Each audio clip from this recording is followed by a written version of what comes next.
저는 아이를 낳고 난 뒤 정말 많은 감정의 파도를 겪었습니다. 몸은 무겁고 정신은 몽롱했지만 한 가지는 분명했죠. 산후조리는 반드시 편안한 환경에서 받아야 한다는 것이었습니다. 저는 처음부터 비싼 산후조리원을 생각하지 않았습니다. 대신 친정엄마에게 도움을 받기로 했습니다. 정부 지원을 통해 친정엄마도 산후도우미로 등록할 수 있다는 사실을 알게 된 순간 제 마음은 한결 가벼워졌습니다. 낯선 사람에게 몸을 맡기는 것보다 평생 저를 돌봐주신 엄마의 손길이 가장 안전하고 편안할 거라는 확신이 있었으니까요. 출산 전 몸이 무거워지면서 하루하루가 길게만 느껴졌습니다. 허리가 끊어질 듯 아프고 발목은 퉁퉁 부어거릴 때마다 휘청거렸습니다. 잠을 자려고 누워도 숨이 차고 또 아이가 배 속에서 발길질을 할 때마다 놀라 깼습니다. 그럴 때마다 엄마는 늘 제 옆에 앉아 등을 두드려주며 조금만 참아. 곧 아기 얼굴 보게 될 거야. 라고 속삭여 주었죠. 엄마의 그 말이 없었다면 저는 출산의 두려움을 견디지 못했을지도 모릅니다. 그런데 출산 후의 고통은 생각보다 훨씬 더 깊었습니다. 출산 직후 온몸이 찢긴 듯한 통증과 더불어 피로가 몰려왔습니다. 수술 부위가 욱신거렸고 몸에서 쉴 새 없이 분비물이 흘러나왔습니다. 몸을 일으키는 것조차 고통스러웠고 아이를 안는 것도 쉽지 않았습니다. 밤마다 아기의 울음소리에 눈을 뜨면 온몸이 부서진 듯 했지만 그래도 아이를 품고 젖을 물릴 때 느껴지는 따뜻한 체온에 눈물이 날 정도로 감사했습니다. 그러나 그 감사함 뒤에는 언제 끝날지 모르는 지독한 피로와 외로움이 늘 붙어 있었습니다. 그래서 저는 더욱 확신할 수 있었습니다. 이 시기에 가장 필요한 건 편안한 환경이라는 걸요. 엄마가 제 옆에 있어주는 것만으로도 저는 숨통이 트일 것 같았습니다. 엄마는 출산 전부터 정부 사이트에서 서류를 떼고 소득 확인 절차를 밟으며 저를 위해 발벗고 나섰습니다. 제가 해야 할 일들을 엄마가 먼저 챙겨주셨죠. 저는 그저 든든하고 고마운 마음뿐이었습니다. 그런데 예상치 못한 일이 벌어졌습니다. 아이를 낳고 정신없이 지내던 어느 날 시어머니에게서 전화가 걸려왔습니다. 술에 취한 듯한 목소리는 평소와 달리 묘하게 날카롭게 들렸습니다. 산후조리원에 들어간다고 하더니 왜 말도 없이 친정엄마를 불렀어? 그 말에 가슴이 철렁 내려앉았습니다.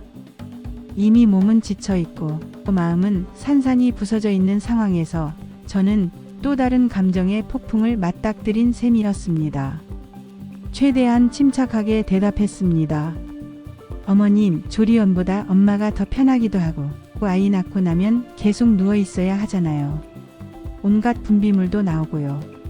그런 모습까지 어머님이 보시면 제가 오히려 불편할 것 같아서요. 제 대답은 거짓이 아니었습니다. 정말 제 몸과 마음이 원하는 건 엄마의 손길이었고 시어머니를 배척하려는 의도는 전혀 없었습니다. 그러나 시어머니의 목소리는 더 서운해졌습니다.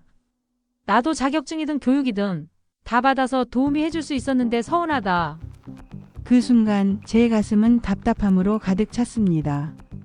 시어머니의 서운함을 모르는 건 아니었지만 제 몸과 마음의 상황을 왜 이해하지 못하실까 싶었죠. 그런데 시어머니는 거기서 멈추지 않았습니다. 결혼할 때 내가 금전적으로 도와주지 않아서 그런 거냐? 순간 말문이 막혔습니다. 왜 갑자기 돈 이야기가 나오는지 이해할 수 없었습니다. 그동안 시어머니는 늘 돈 문제를 꺼내곤 했습니다. 명절 때마다, 남편이 힘들어할 때마다, 저희 부부가 결정을 내릴 때마다 어머니는 어김없이 금전적인 문제로 대화를 돌리셨습니다. 하지만 이번만큼은 정말 억울했습니다. 산후조리는 제 건강을 지키는 문제였지 돈이나 체면의 문제가 아니었으니까요. 저는 남편에게 속상한 마음을 털어놓았습니다. 하지만 남편의 반응은 제 마음을 더 무겁게 했습니다. 엄마가 딸이 없으니까 정서적으로 너랑 가까워지고 싶어 하는 거야. 내가 칼같이 잘라버리니까 서운하지. 그 말에 저는 답답해서 눈물이 났습니다.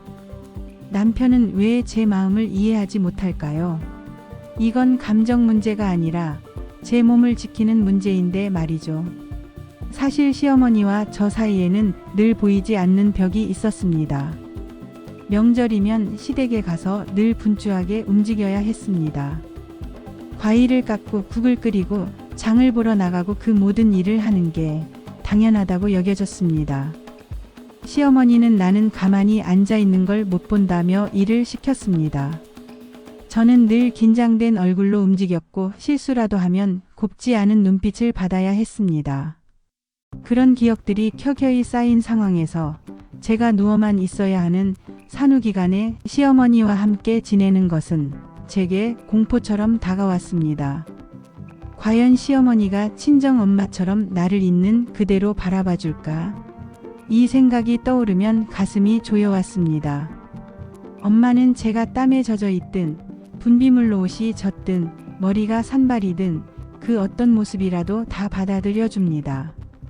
하지만 시어머니 앞에서는 작은 행동 하나까지 신경을 곤두세워야 하는데 그 상황에서 어떻게 몸과 마음을 회복할 수 있을까요? 아이를 안고 젖을 물리며 한밤중에 홀로 울었던 날이 많았습니다. 고통이 누적되면서 제 마음은 점점 무너져 갔습니다. 그런데도 시어머니의 서운한 목소리와 남편의 이해하지 못하는 반응은 제 어깨를 더 짓눌렀습니다. 마치 제가 잘못된 선택을 한 사람처럼 몰아가는 분위기 속에서 저는 점점 작아지는 기분이었습니다.